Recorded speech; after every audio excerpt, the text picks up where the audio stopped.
أعزائي المشاهدين، أهلا وسهلا فيكم في حلقة جديدة من برنامج ناردكاسة. في هذه الحلقة بيسعدنا أن نلتقي مع أحد الشباب اللي معنيين في عالم الاقتصاد والأعمال، ويبدو أنه كمجتمع شركسي خلال الفترة القادمة لازم يصير نهتم أكثر بالتركيز على هذا الموضوع من خلال مؤسساتنا ومن خلال لقاءاتنا ومن خلال اجتماعاتنا. بيسعدنا أن نلتقي بهذه الحلقة مع السيد زيد قردم. وزيد أحد الشباب اللي بدأ حياته العملية في العمل بشركات في القطاع الخاص بالأردن وبمصر منذ العام 2010، وعمل في مؤسسات وطنية زي سبل العيش، الحماية، الصحة، التعليم وبرامج الشباب. وحاليا هو بيعمل مدير إدارة البرامج وتطوير الأعمال في جمعية دار أبو عبد الله. الصحيح أنه اختصاصاته للسيد زيد متنوعة وهي متخصصة بشكل رئيسي، فمشان هيك أنا بحب أنه زيد هو كمان يعرف عن حاله ويحكي لنا شوية عن الشغل اللي عم بيشتغله. زيد، أهلا وسهلا فيك بهاي الحلقة من برنامج ناردكاسة. أهلا فيك دكتور، شكرا لك، يعطيك العافية.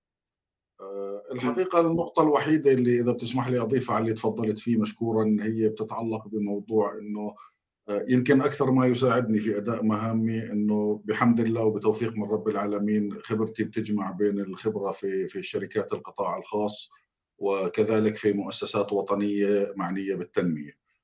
فهذا المزيج ساعدني كثير بعملي على أكثر من صعيد، من حيث العمل المؤسسي، من حيث الأنظمة اللي ممكن الواحد يشتغل عليها.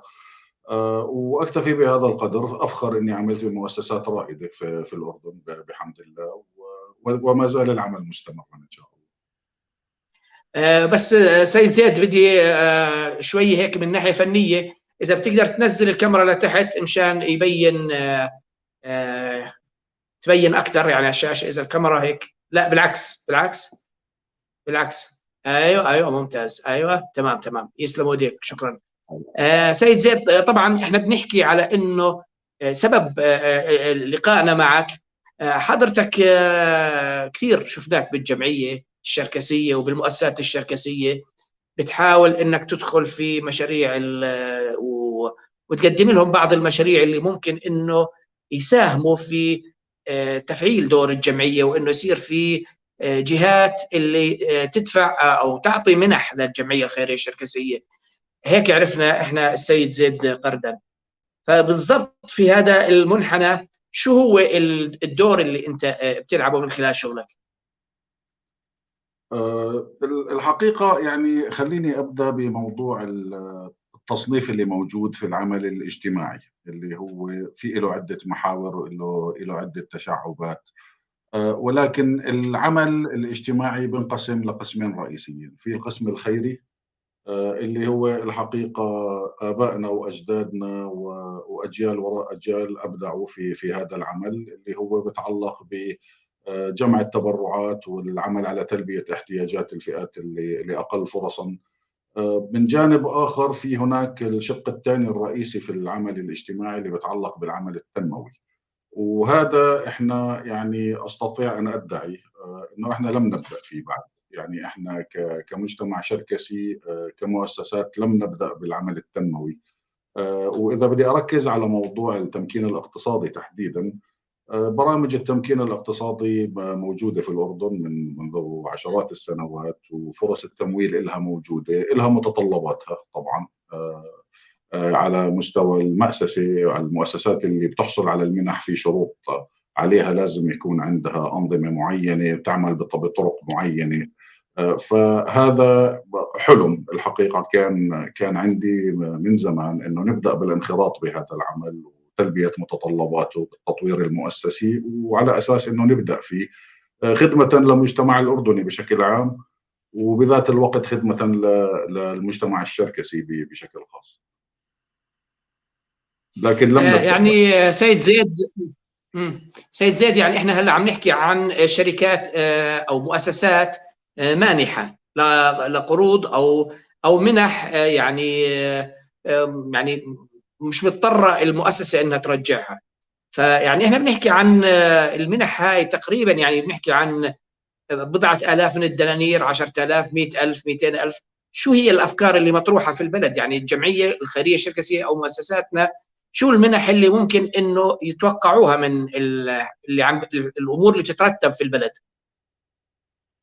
الحقيقة المنح يعني في مشاريع في الأردن عاملة حاليا ميزانياتها بسيطة، وفي مشاريع بتوصل 60 و70 و80 مليون، وكل شيء ما بين الرقمين. يعني ما في حد للحجم المنح، هو اللي بيتعلق بالمشروع ماذا يستهدف، شو اللي بحب يحققه. ومرة أخرى إذا بدنا نركز على التمكين الاقتصادي، جميع المشاريع التمكين الاقتصادي بتعالج مسائل مرتبطة بمسببات الفقر ومسببات البطالة بشكل عام، خلق فرص عمل، تأسيس مشاريع مدرة للدخل، إلى آخره من هاي الأمور اللي بتستهدف بشكل أساسي الشباب والمرأة تحديدا. يعني فرص التمويل هي دائما في غالبيتها تستهدف الشباب والمرأة، في تركيز ببعض الحالات على الفئات الأقل حظا من ناحية المستوى الاقتصادي المقصود. طبعا يعني أتمنى أكون أجبتك. هي ما في حد من وجهة نظري، ما في حد لحجم التمويل اللي ممكن يكون موجود لهي. تمام. هلا سؤال ثاني، هل هذه الشغلة يعني مثلا بالسنة مرة بتيجي شركة بتعطي منحة، ولا قديش عدد المنح اللي موجودة في الأردن يعني عادة بالسنة قديش بتصور انه في منح عم تيجي وكان ممكن انه المؤسسات الشركسيه تستفيد منها؟ هلا من الصعب جمعها. اسمح لي اركز على الشق الاول من السؤال، قديش في منح. من الصعب حصرها لانه هي عديده وكثيره. يعني مثلا مما نتابعه حتى على مستوى المعلن في الصحافه، يعني مثلا ميزانيات وكاله الغوث الامريكيه بتتجاوز ال 350 مليون بالسنه، وهذا بجهود سيدنا وقعنا عليه هذه مع اللي الولايات للاردن المتحده. يعني؟ هذا للأردن فقط لحالها، وتوقع عليه لمدة 5 سنوات قادمة كمان. الاتحاد الأوروبي ميزانياته بتتجاوز ال 800 مليون كل سنة. الحكومة الألمانية بحد ذاتها كمان في عندها ملف آخر. في منظمات دولية عاملة في الأردن. الأمم المتحدة في لها عدة مؤسسات تعمل في الأردن، شيء معني بالطفولة، شيء معني بالتعليم، شيء معني بالثقافة، شيء معني بالتطوير والتنمية والاقتصاد وإلى آخره. يعني إذا بقول إنه الأردن تتجاوز المليون دينار من المنح لمشاريع تنموية، ما بكون عم ببالغ بتاتا. يعني هذا على المستوى مليون دينار؟ مليون مليار. دينار يعني بالسنه؟ مليار مليون دينار دينار. بالسنه؟ مليار. مليار. مليون. مليار صح. بالسنه. صح. شو حصتنا بالسنة. احنا كمجتمع شركسي من هاي المليار؟ مؤسساتنا. يمكن ما عندي علم، ما اعتقد. يعني لم اسمع انه في مؤسسه شركسيه حصلت على تمويل منحه. يعني من مليار بتيجي منح للاردن، احنا ما قدرنا نحصل على شيء منهم. لانه هاي المنح لها متطلبات. طيب شو مشكلتنا احنا؟ ليش ما يكون المتطلبات موجوده عندنا؟ ما عندنا. خلينا نركز على الجانب الايجابي. احنا بحاجه لتطوير انظمه داخليه باداره المؤسسات بشكل عام، سواء عم نحكي عن الجمعيه الخيريه الشركسيه بفروعها، او عم نحكي على اي مؤسسات شركسيه اخرى. المتطلبات يعني جميع من يطلب المنح، المؤسسات اللي بتطلب هذه المنح تخضع لتقييم على مرحلتين في غالبية الحالات، وخاصة للمشاريع اللي ميزانياتها بتتجاوز 100,000 فصاعدا، بتخضع لتقييم يسمى تقييم مؤسسي. التقييم المؤسسي هذا بطلب منك أدلة الإجراءات اللي بتتعلق بكيف بتدير مشترياتك، كيف بتدير الموارد البشرية، كيف بتعين الموظفين، كيف بتدير الحسابات المالية، إلى آخره من هاي الأمور. بسأل، بيكون بالبداية مجرد أسئلة: عندك أدلة إجرائية لهذا الموضوع؟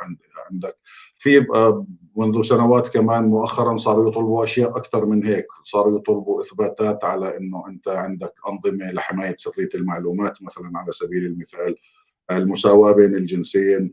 مؤخرا كمان بدأ في ناس يسأل على عندك إجراءات تتعلق بحماية البيئة وإلى آخره. هلا هاي المرحلة الأولى من التقييم بتخليك مؤهل إنك أنت تقدم الطلب في حالة كانت موجودة عندك.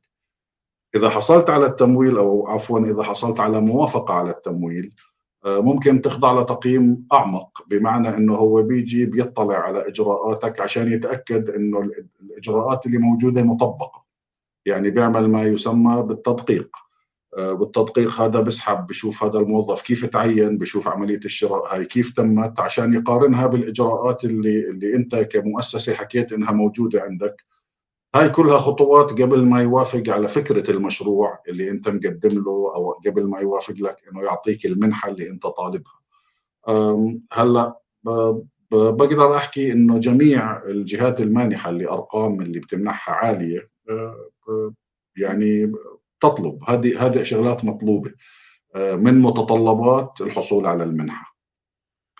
الآن أنا لست مطلع على مدى تطبيق ذلك في مؤسساتنا بشكل عام أو بالجمعية الخيرية الشركسية تحديدا، لكن انطباعي إنه إحنا ما عندنا هذا الحكي. يعني الحقيقة انطباعي إنه إحنا ما عندنا هذا الحكي.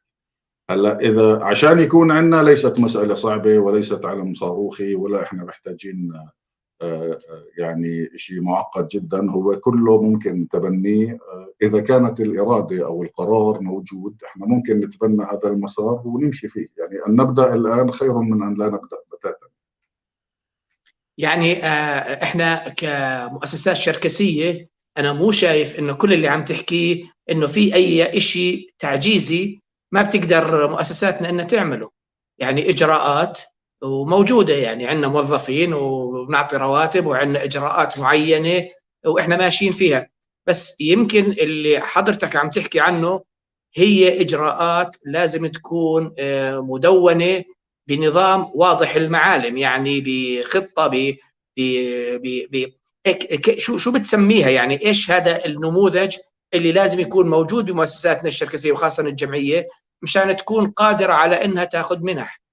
يعني احنا بشكل عام عرفنا شو المتطلبات، بس هاي المتطلبات لابد من انه لها اسم معين، انه هذا لازم يكون موجود في الجمعيه، لازم يكون في المؤسسات الشركسيه.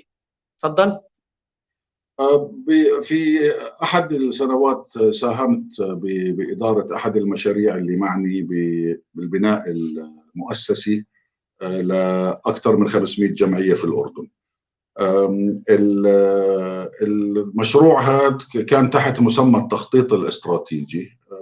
اشتغل مع 500 جمعية في كافة محافظات المملكة بهدف بناء خطة استراتيجية. طبعا لما نحكي بناء خطة استراتيجية، يمكن هون مهم انه احنا نعرف عن شو عم نحكي. يعني كل ما يمكن ان تقوم به اي مؤسسة ينبثق من المهمة تاعتها والرؤية لوين بدها توصل. يعني اذا بتسمح لي هون لازم عشان اوضح الصورة لازم اركز على مؤسسة واحدة تحديدا، وخير مؤسسة انه احنا نركز عليها هي الجمعية الخيرية الشركسية، بحكم انها ام المؤسسات الشركسية. التخطيط الاستراتيجي يبدأ بالرؤية تاعت الجمعية، شو مهمتها داخل المجتمع الأردني، شو الدور اللي بدها تقوم فيه، شو المحاور اللي بدها تركز عليها. ومجرد ما هاي الأمور تتضح، عفوا بس مجرد ما هاي الأمور تتضح يبدأ العمل على الخطط واللي بدها تتنفذ. هلا من هون ينبثق الهيكل التنظيمي. يعني أنا دائما بطلب أنه وضع هيكل تنظيمي لأي مؤسسة يأتي بعد مرحلة تحديد رؤيتها ومهمتها وأهدافها، لأنه ممكن أنت تكون قررت كمؤسسة ضمن خططك الاستراتيجية أنك أنت تشتغل في المشاريع اللي عم نحكي عنها، أنك تحصل على منح وبالمقابل أنه تقوم بتنفيذ المشاريع هاي. فالهيكل التنظيمي بطبيعة الحال ببين معك أنه لازم يكون عندك وحدة إدارة برامج، يكون عندك وحدة إدارة مشاريع. بعد ذلك بيجي بعد الهيكل التنظيمي تبدأ بوضع النظام الإداري والنظام المالي ونظام المشتريات وإلى آخره من هاي الأمور، على أساس أنه الوحدات والدوائر والأقسام اللي أنت أوجدتها بالهيكل التنظيمي اللي تم وضعه بناء على أهدافك وخططك بنظم العلاقة بين هاي الأقسام، وهي هي الإجراءات إنه كيف تنفذ عملية مشتريات، كيف تنفذ عملية تعيين إلى آخره. فبيبين عندك إنه لازم يكون عندك دائرة موارد بشرية. جانب آخر مهم وجزء رئيسي من التخطيط الاستراتيجي بيرتبط بأنه بناء على أهدافك ما هي الكفاءات اللي أنت محتاجها، شو الخبرات اللي أنت محتاجها، شو التخصصات اللي أنت محتاجها. فبيجي موضوع الهيكل التنظيمي كخطوة ثالثة مبنية بناء على أهدافك الاستراتيجية بتفرعاتها. والمرحلة الأخيرة لما تيجي بوضع أدلة الإجراءات اللي مبنية. هذا اللي اشتغلناه في الأردن منذ حوالي 6-7 سنوات على جمعيات عديدة. والحقيقة أنه هاي الجمعيات يعني بحكم أنه في العلاقة استمرت مع جزء كبير منها، فأنجزت، يعني صار عندهم هذه الأنظمة موجودة وتمكنت من الحصول على المنح. جزء رئيسي من التدريب آنذاك كان مرتبط كيف تكتب مقترحات المشاريع، كيف ترصد التمويل، كيف تحصل على التمويل، كيف تصمم المشاريع التنموية، كيف تصمم المشاريع الخيرية إلى ما إلى ذلك. وهذا السبب الرئيسي اللي على أساسه عم بحكي إنه اللي مطلوب فقط القرار قبل أي شيء آخر، لأنه كل شيء موجود. أنت مو محتاج إنك أنت تخترع شيء جديد أو إنك أنت تطور شيء جديد. هذه الأمور موجودة. يعني سيد زيد، هلا احنا بنحكي على انه الجمعيه الشركسيه ومؤسساتنا الاخرى، يعني الجمعيه من سنه 1932 موجوده، وفي عندنا كوادر عم تشتغل في هذا الموضوع. جمعيات كثيره اخذوا منح واخذوا قروض واخذوا تسهيلات لامور اقتصاديه كثيره. احنا ما زلنا تقريبا يعني عم نحكي انه ما في عندنا خطط، ما في عندنا استراتيجيات، ما في عندنا اوراق بتبين احنا كيف عم نشتغل. هل مجتمعنا الشركسي قاصر على انه يعمل هذا الامور؟ ما عندنا ناس اللي ممكن انه يساعد على وضع هاي الخطط؟ قاصر؟ لا، اكيد مش قاصر ابدا. يعني الحقيقه انا في قائمه طويله من الاسماء والقامات اللي هم من مجتمعنا، هم شركس اناثا وذكور، اللي هم عم بيقودوا ولهم مراكز قياديه بعديد من المؤسسات واصحاب انجازات، سواء كانت مؤسسات دوليه عامله في الاردن او مؤسسات وطنيه. دائما موجودين واساميهم لامعه ما شاء الله عليهم، ولهم دور كثير كبير بالعمل التنموي في الاردن في كل المجالات، في مجال التعليم، في مجال الاقتصادي، في المجال الحمايه الى اخره، الطفوله. يعني في اسماء كثير ما بدي اذكر البعض عشان ما انسى البعض الاخر، بس تلتقي وموجودين بمؤسساتنا، ولكن يمكن غير منخرطين بغض النظر عن الاسباب، غير منخرطين بالعمل. وفي نقطة هنا كمان إذا بتسمح لي أستخدم نقطة المنطق. يعني الجهة المانحة بطبيعة الحال لما تعطي منحة من أجل تأسيس مشروع تبحث عن في خاضع للتدقيق أنت المالي لمدة 5 سنوات، خاضع للتدقيق الفني أنك أنت أنجزت ما حصلت على المنحة من أجل إنجازه. فبحكم القانون، قانون الجمعيات واللي بنبثق عنه الأنظمة الأساسية للجمعيات، لازم ما ننسى انه مجلس الاداره في حاله الجمعيه الخيريه الشركسيه هو الذي يدير الجمعيه. ولما يكون مجلس الاداره منتخب وفترته 3 سنوات، هذه بحد ذاتها بتخلي الجهه المانحه قلقه انه ماذا بعد ال3 سنوات؟ انا مع مين بدي احكي؟ مين اللي مسؤول؟ الحقيقه مؤسسات اخرى في الاردن عديده هي جمعيات بنهايه المطاف، وهي جمعيات مسجله بوزاره التنميه الاجتماعيه، ولكن الكادر اللي فيها يقودها مدير تنفيذي في دائره اداره برامج، في موظفين. فمجلس الاداره طبعا موجود وله دوره بالرقابه، بالتخطيط الاستراتيجي، بالتوجيه الى اخره، ولكن ليس هو من ينفذ المشاريع ابدا. ولا انا لا اعلم عن اي جمعيه في الاردن تحصل على منح من اجل تنفيذ مشاريع مجلس الاداره هو اللي بدير هذا المشاريع، لانه كمان بحكم القانون مجالس الاداره هاي ممنوع انها تتقاضى اي بدلات، لازم يكون عملها تطوعي.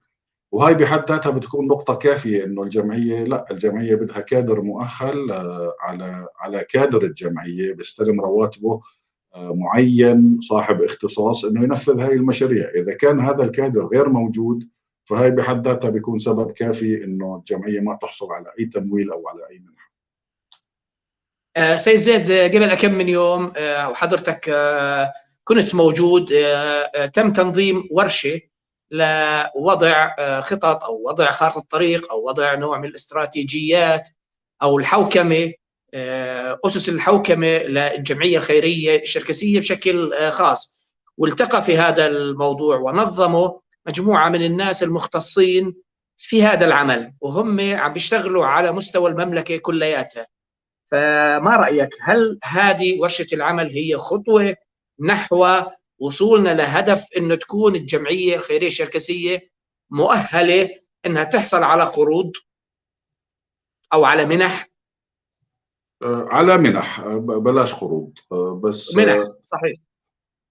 يعني اسمح لي أعمل نوع من التصنيف لجهود اللي تمت، وكما ذكرت الناس اللي اشتغلوا على هذا التحليل أو هذا التقييم كانوا جماعة قامت وإلهم اسمهم، وهم طبعا أصحاب اختصاص وأصحاب إنجاز، وإنجازاتهم تتحدث عن نفسها على المستوى الوطني في الأردن. المبدأ أنه طبعا هلأ في جزئية من المحاور اللي تم نقاشها في ورشة العمل اللي أشرت لها مرتبطة بجانب الحوكمة اللي هو ذو ارتباط مباشر للي عم نحكي فيه. الحوكمة ضرورية جدا، المخرجات مهمة جدا، ومسألة النظر إلها على أنه خيار، الحقيقة أنا أتحفظ، أنا لا أراها أنها خيار بتاتا، إلا إذا كنا نريد الاستمرار كما نحن. يعني إذا كانت النية أنه إحنا نضل كما نسير الآن، يمكن ما في داعي للأخذ بهاي المخرجات. ولكن إذا كانت النية أنه الجمعية تشتغل تخدم مجتمعها وتحصل على منح وتحصل على تمويل وتدير مشاريع، فلم تعد المسألة مسألة خيار.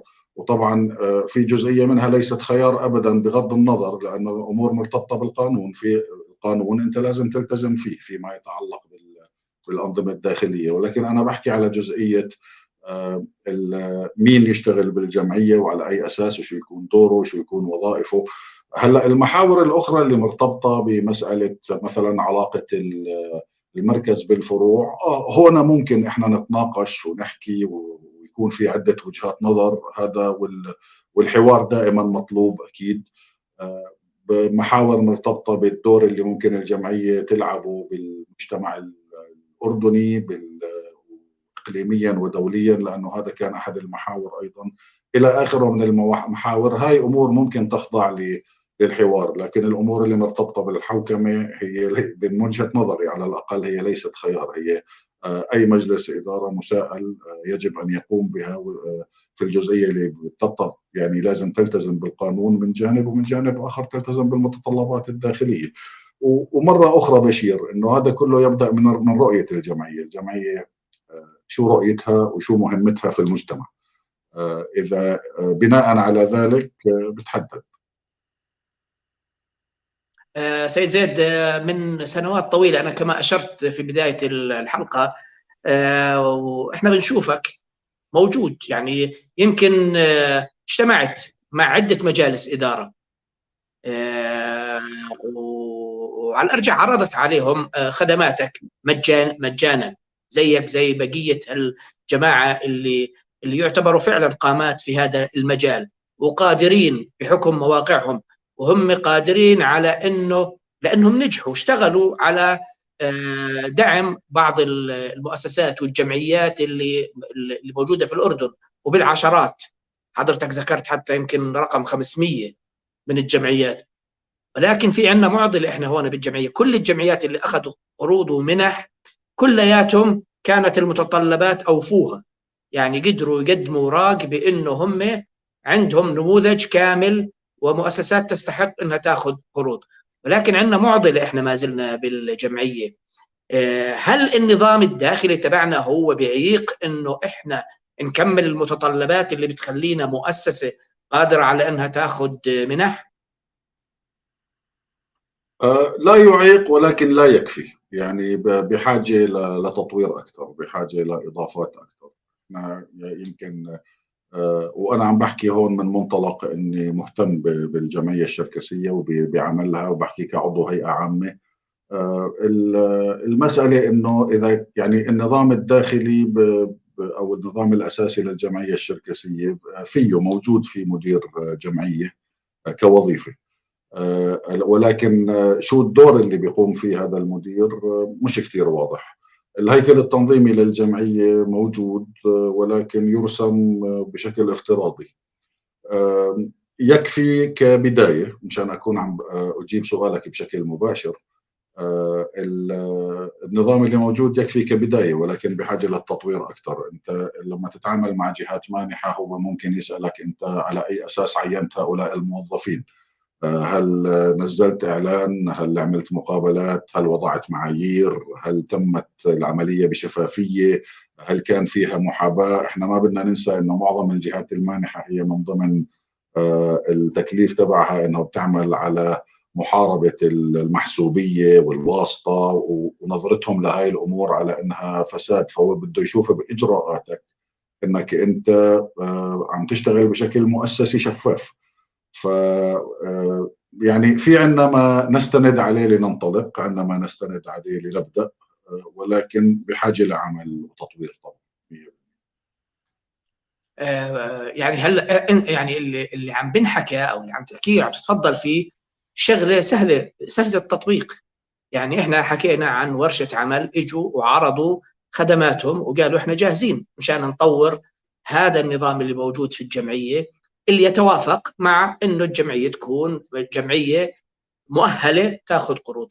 ولكن وين المعوقات؟ يعني برجع باكد انه حضرتك واكبت عده ادارات متعاقبه، وغيرك كمان على الارجح انه واكب ادارات وحكى.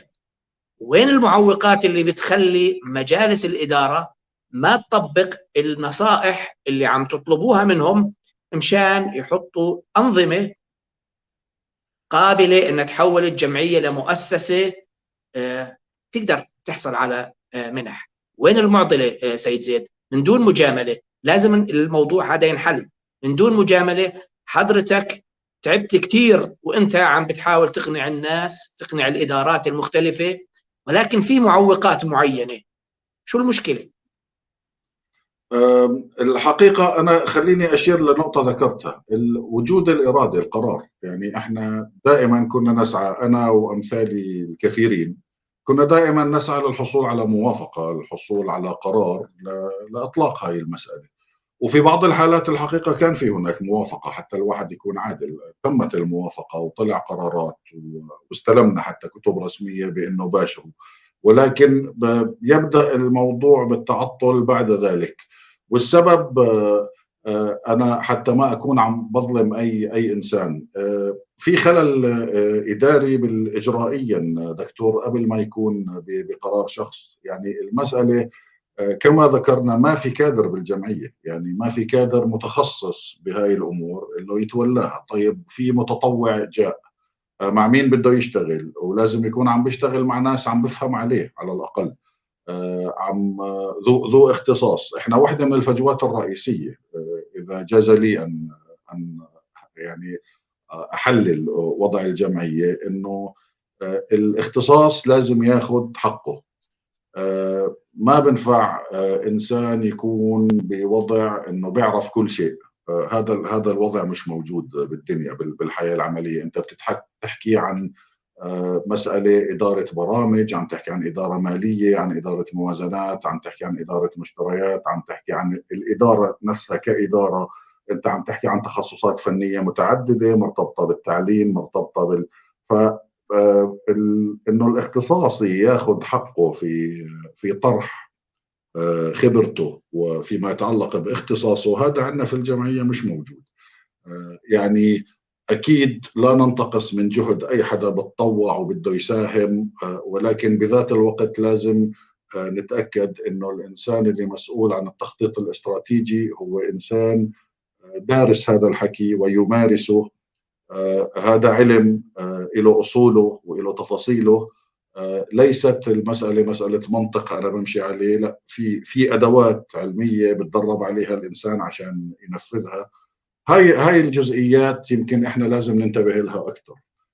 من جانب اخر، طبيعه مجالس الاداره، يعني احنا بنقرا محاضر الاجتماعات، سواء كنا عم نحكي على المركز او على الفروع. بنقرا محاضر الاجتماعات. جميع ما يوضع امام مجالس الاداره من بنود لا نقاشها، كلياتها اداريه بحته. بتشمل الموافقه على مصروفات، بتشمل الموافقه على طلبات، بتشمل اعتماد محاضر اجتماعات الى اخره. وهذا عمل له اصوله ويحترم، انا لا انتقص منه، ولكن بذات الوقت هو ليس عمل تنمو. ووقت مجالس الاداره مستهلك بهذا الاطار. تشكيل اللجان يعني قد يكون، ومرة أخرى يعني لجان زي لجان الطلاب وزي لجان التكافل هي لجان مبدعة وتؤدي دور كتير حيوي في مجتمعنا، ولهم منا كل الاحترام والتقدير. ولكن بذات الوقت المنهجية هاي في منهجيات متطورة أكثر وفعالة أكثر وأقل بيروقراطية، ممكن إحنا نتبناها ونشتغل على أساسها. يعني على سبيل المثال، إحنا شو بيمنعنا إنه إحنا نصمم مشاريع بتتعامل مع البطالة. على موضوع الحلقة، موضوع الفرص الاقتصادية أمام الشباب. هل لدينا معلومات؟ هل لدينا بيانات؟ احنا كم من خريج عندنا؟ احنا شو التخصصات اللي موجودة عندنا؟ من يعمل منهم؟ من لا يعمل؟ هاي البيانات بداية كخطوة أولى ليست موجودة. كان في طرح عدة طروحات من عدة أشخاص إنه خلينا نجمع هاي البيانات باسم الشركسية. هذه بيانات أنت بدك تحكي مع ناس تطلب منه معلومات خاصة، ليس من المنطق إنه الإنسان بصفة فردية يأخذها. فبالتالي لازم تتم تحت مظلة الجمعية. هلا ما عندنا هذه المعلومات. ما عندنا معلومات عن نسبة الفقر داخل المجتمع الشركسي. احنا بنعرف نسب الفقر ونسب البطالة على المستوى الوطني بالأردن كلها، ولكن على المستوى الشركسي احنا ما بنعرف. في عندنا شباب زي الورد متطوعين مستعدين يخدموا الجمعية.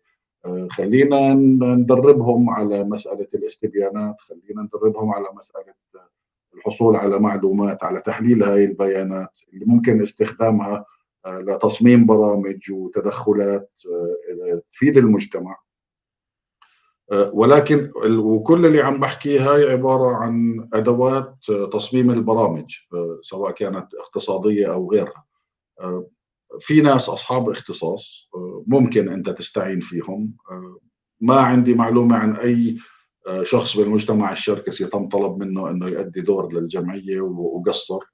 جميعهم جاهزين ومستعدين، ولكن هم بدهم الجهة اللي تتخاطب معهم تكون فاهمة شو هم عم بيحكوا ويعرفوا يتفاهموا، يطلقوا حوار عشان يوصلوا لنتائج، ويصمموا برامج وينفذوه. يعني هذا هو المطلوب. اما شو المعيقات؟ هي الامور دائما بتضيع بين السطور، بتضيع ضمن المشغوليات. ومره اخرى اسمح لي بس اركز على احنا لا ننتقص من جهود اي انسان او اي مجلس، ولكن هم اختاروا مسارات معينه في الوقت اللي المجتمع عم بطلب منهم مسارات اخرى. يعني مثلا على سبيل المثال، عشان موضوع دائم الحديث يمكن صار لنا 15 سنه بنحكي فيه، موضوع ارض حنوطيه. المجتمع الشركسي ايش بده من ارض حنوطيه؟ هل احنا عارفين؟ يعني ممكن الجمعيه تجد مستثمر ويعمل مشروع، مره بتسمع مستشفى، مره بتسمع وكالة سيارات ومراكز صيانة، مرة بتسمع، والله أعلم عن مدى دقة المعلومات هاي. الواحد مش مفروض يكرر شيء إلا إذا كان تحقق منه. ولكن بنهاية المطاف هذا المشروع ممكن يوفر فرص عمل لشبابنا، لمجتمعنا، ممكن يجيب دخل للجمعية. أحد المحاور الاستدامة المالية كان أحد محاور ورشة العمل اللي تفضلت وأشرت لها.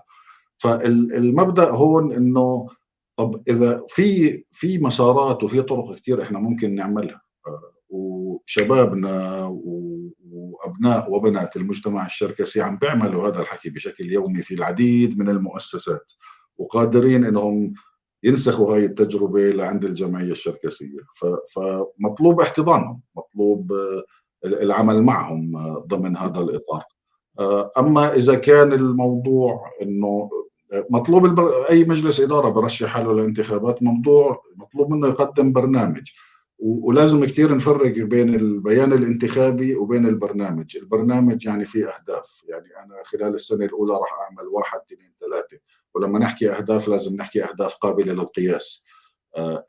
انا بدي احلل بيانات الاسر المستفيده من لجنه التكافل، بدي اشوف مين منهم قابل للتمكين، مين منهم قابل للتاهيل. المشاريع اللي بتستهدف الشباب بالتمويل سواء بشكل مباشر او عن طريق جمعيات ومؤسسات، لها اول ما لها اخر. خلال الشهر الحالي الشهر السابق صار نازل 3 4 فرص بتستهدف الشباب بمنح وليست قروض، عم بحكي على منح بمجالات عديدة مرتبطة بالتدريب التقني، التدريب الفني، أمور مرتبطة بشو أفكار المشاريع اللي أنت ممكن تقدمها. الأردن والشرق الأوسط بشكل عام فيهم العديد من المؤسسات التي تبحث عن شباب ريادي عنده أفكار مشان يدعموهم، بيعملوا لهم، بوفروا لهم الجو الملائم، بيقدموا لهم كل الدعم في تدريب على كيف يعمل خطط دراسة الجدوى الاقتصادية إلى آخره. الأمر المحزن إنه إحنا بعاد كجمعية شركسية وليس كمجتمع، في ما شاء الله من أبناء وبنات المجتمع الشركسي مبدعين ومستفيدين من هذه الفرص، ولكن على صعيد متوازي يعني في جزء من شبابنا كثير بعيد عن هاي الفرص وما بيعرف عنها. برامج التدريب التقني والمنح الدراسية، المنح التدريبية، المنح اللي مرتبطة بتأسيس مشاريع صغيرة أو مشاريع ريادية سواء في تكنولوجيا المعلومات. الأردن في عندها عدة خطط استراتيجية مرتبطة بالأمن الغذائي، مرتبطة بالزراعة، مرتبطة بالموارد البشرية إلى آخره من هذه الاستراتيجيات. هاي الاستراتيجيات كلها فرص، وفي قنوات للحصول على تمويل من أجل تنفيذ جزء أو ضمن أهداف هاي الاستراتيجية. رؤية التحديث الاقتصادي فيها العديد من الفرص. ف يبقى احنا مقصرين ربما بحق الشباب بانه احنا نوجههم باتجاه هاي الفرص ونأهلهم كبناء قدرات على كيف يستفيدوا من هاي الفرص. وبالمناسبة ملاحظة على هامش عفوا، معظم الجهات اللي بتقدم هاي المنح بدوروا على المستفيدين او المشاركين دوار، يعني مش انه يعني العرض اللي موجود يكفي وملائم جدا، وشبابنا وين ما بينزلوا بيبدعوا، يعني كما نعلم جميعا مبدعين بكافة القطاعات، بالقطاع الخاص، بالقطاع التقني.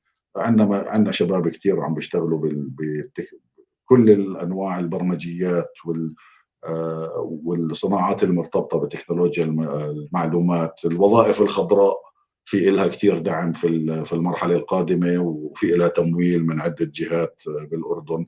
ولما أحكي على الوظائف الخضراء احنا عم نحكي على وظائف اللي مرتبطة بالحصاد المائي، تقنيات توليد الكهرباء من الرياح ومن الشمس والى اخره. هذا قطاع فيه اهتمام كثير كبير.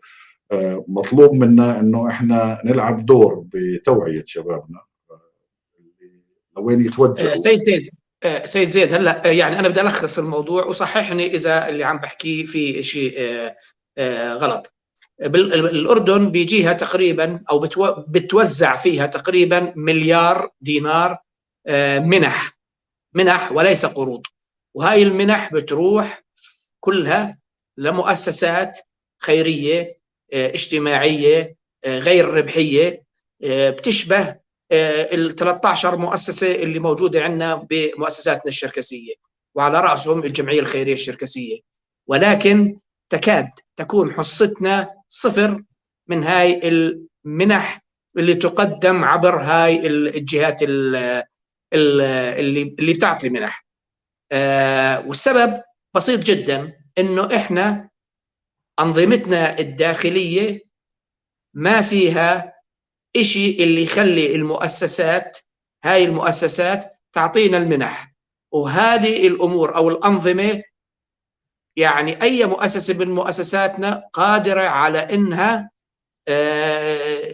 يعني تنظمها، لأنه مش معجزة، فقط عبارة عن ترتيب للأدوار ووضع خطط ووضع استراتيجيات للعمل المؤسسي. يعني نحول مؤسساتنا الشركسية إلى عمل مؤسسي صحيح، نبين كل واحد شو دوره، شو إله، شو عليه، كل موظف شو بيساوي، التقارير الإدارية، التقارير المالية تكون واضحة وجاهزة. وبالتالي من السهل تطبيق هاي الأمور كلياتها في مؤسساتنا، ولكن في عندنا معوقات بيروقراطية، وإداراتنا عم تبلش في مواضيع ثانوية وبتترك تأسيس العملية بشكل صحيح. هل اللي أنا حكيته صح؟ صحيح. يعني كما أسلفت، أنا ما عندي علم على محاولات، يعني الحقيقة لا، في بالسابق يعني حضرت اجتماعات هيئة عامة كانت عم تسعى لاعتماد نظام مالي جديد وتم اعتماده، ولكن هل تم تطبيقه أو لم يتم تطبيقه الحقيقة أنا ما بعرف، ولكن طبعا لا، ما تم العبرة تطبيقه، ما تم تطبيقه، لا ما تم العبرة في تطبيقه. وما زلنا في مكانك سر من سنة 1932 في هذا الخصوص. قد تكون مؤسساتنا نجحت بأمور مختلفة أخرى، ولكن فيما يتعلق في موضوع أنه نحصل على منح كجزء من الحصة اللي نستحقها كمجتمع شركسي، وخاصة لتمكين الشباب وفتح فرص عمل لهم. وزي ما تفضلت، شبابنا مبدعين، ولكن أحيانا كثير في معظم الأحوال بينقصهم التمويل مشان يطلعوا بأفكار جذابة وخلاقة وقادرين. وإحنا بنحكي عن مليار دولار، مليار دينار. لو جمعيتنا أو مؤسساتنا أخذوا حصة من هذه، على الأرجح كان عندنا أكثر من مشروع ريادي موجود، بالإضافة لسماور، بالإضافة لمدرسة الأمير حمزة.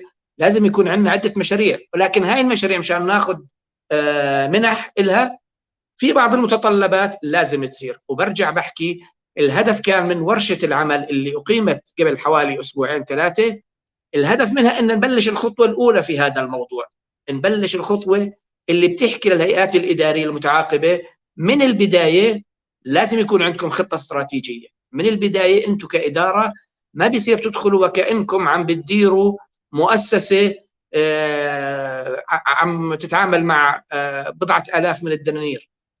مؤسسة تمتلك مقدرات هائلة وتمتلك إمكانيات بأنه تحول مجلس الإدارة لمجلس إدارة يتابع الأعمال، ويكون في عندها كوادر عم تشتغل بطريقة محترفة، مشان أنت تحكي للجهات المانحة إنه أنا عندي بيانات وبقدر أقدم لكم إياها بطريقة محترفة، مش بطريقة إنه يلا فلان رئيس جمعية وفلان نائب رئيس وفلان أمين سر وفلان أمين صندوق. هذا الحكي ما بكفي. يفترض إنك تقنع الناس بأنك عندك كوادر عم تشتغل بطريقة محترفة.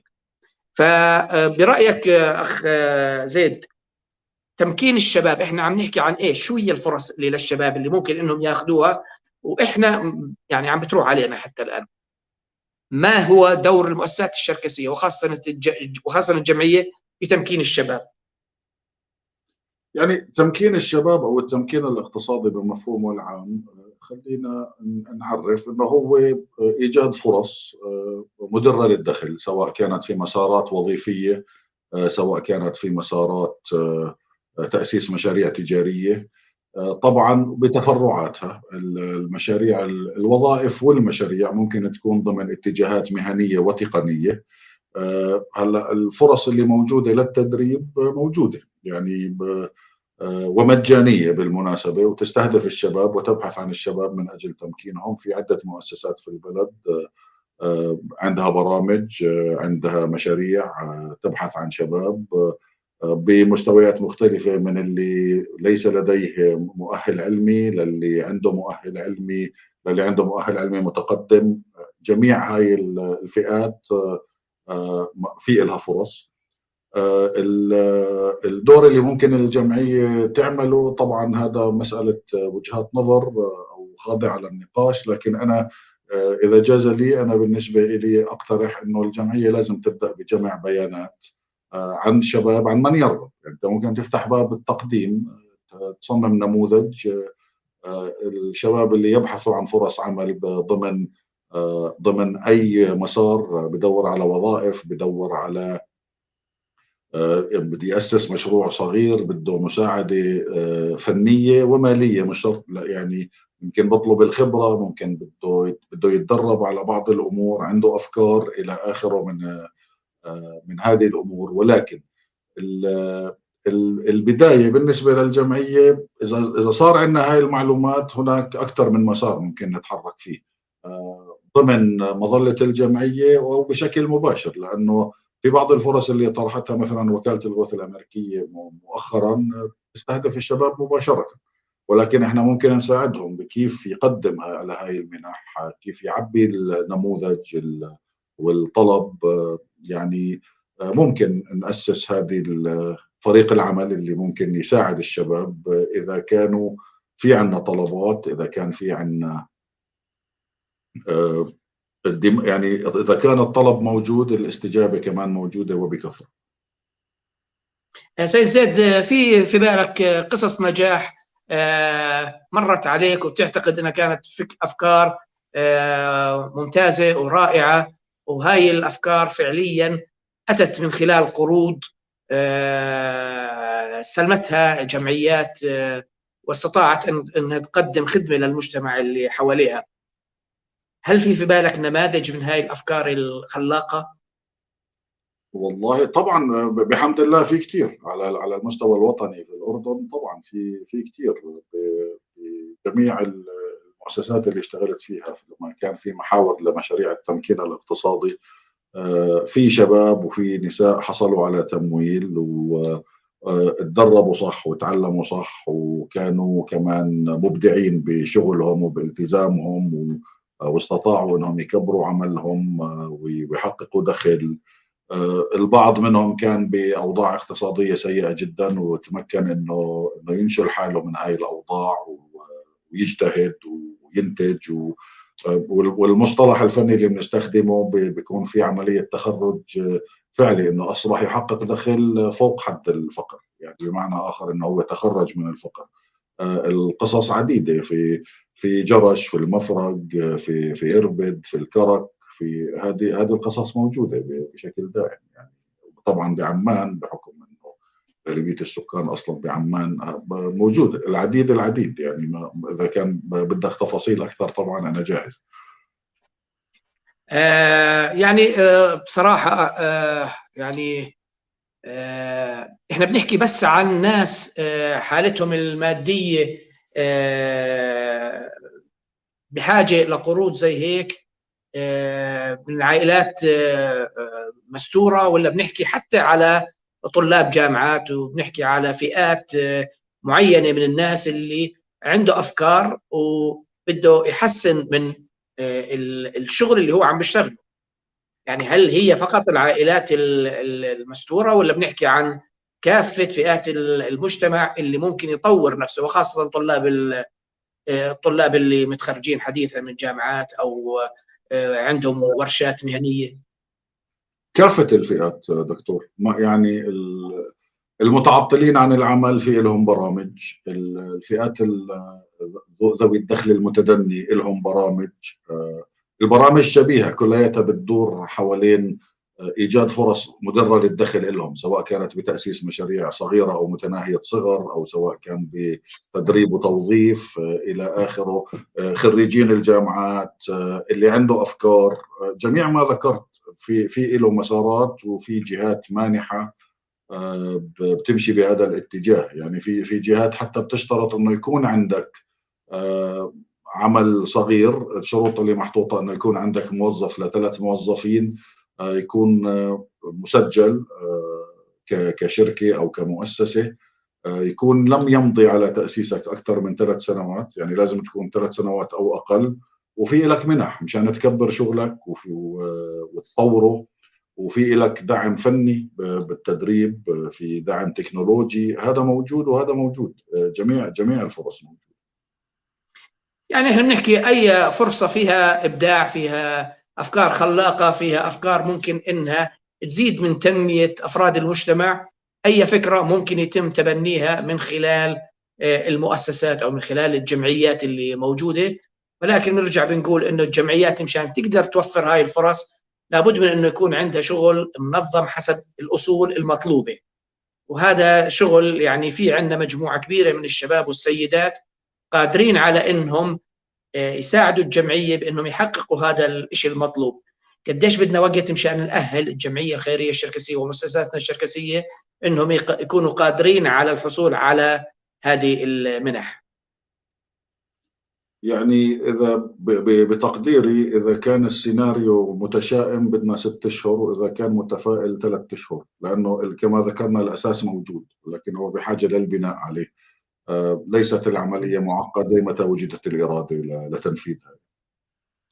يعني احنا قادرين على ان نعمل هذا الحكي، ولكن احنا بحاجه لتنظيم امورنا بطريقه انه نجيب الناس المؤهلين في وضع هاي البرامج ونخليهم يبلشوا من البدايه، وخاصه انه احنا بعد فتره في انتخابات بالجمعيه الخيريه الشركسيه وفي اداره جديده بدها تكون موجوده في الجمعيه. فماذا تنصح الاداره القادمه سيد زيد؟ أنصحهم بالعمل بالتوازي على المسارين، المسار المأسسة، مؤسسة الجمعية، تأكد أنه في خبرات بمجتمعنا على أعلى المستويات، وبحكم معرفتي جاهزين أنهم يقدموا الدعم، وبالتوازي مع ذلك أنه يبدأوا بجمع البيانات عن الاحتياجات اللي موجودة في مجتمعنا، سواء كانت بشكل عام أو للشباب، لأنه وجود هاي البيانات أو جمع هاي البيانات بمنهجية علمية صحيحة سيؤدي لمجموعة من البرامج اللي تعالج التحديات اللي موجودة في مجتمعنا بشكل فعلي وحقيقي، وتساعد أيضا لأنه أنت هون عم بتكون عم بتصمم برامجك بمنهجية علمية، فهي بتزيد من فرص الحصول على التمويل لما المسار الأول مسار المأسسة يكون جاهز ويكون أنجز مهمته. هاي يعني سيد زيد، يعني احنا الوقت تداركنا، ويعني قبل ما ننهي هذا اللقاء بحب توجه كلمة أخيرة للمشاهدين ولمجتمعنا الشركسي حول هذا الموضوع بالذات. تفضل. أشكرك. الحقيقة النقطة الأساسية اللي بدي أركز عليها اللي هي اللي بتتعلق بالحالة الذهنية والمقارنة بين الوضع السلبي أو الوضع الإيجابي. صدقني من موقعي وموقع الكثيرين، الفرص في الأردن موجودة لمن يسعى للحصول عليها، سواء كانت تجارية أو اقتصادية أو حتى وظيفية. كما يبحث الطالب العمل عن عمل بشدة، صاحب العمل يبحث عن الكادر المؤهل دائما وبتمناه، ومجرد ما يلاقيه كمان بيكون زي اللي لقى كنز.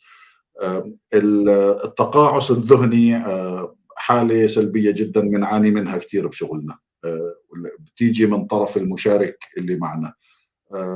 إذا الإنسان بده ينجز لازم يتعلم، وهاي نقطة لازم نركز عليها كثير. لازم أتعلم صح، ولازم أبذل المجهود، والتوفيق بعد ذلك من رب العالمين، ما بضيع جهد حدا.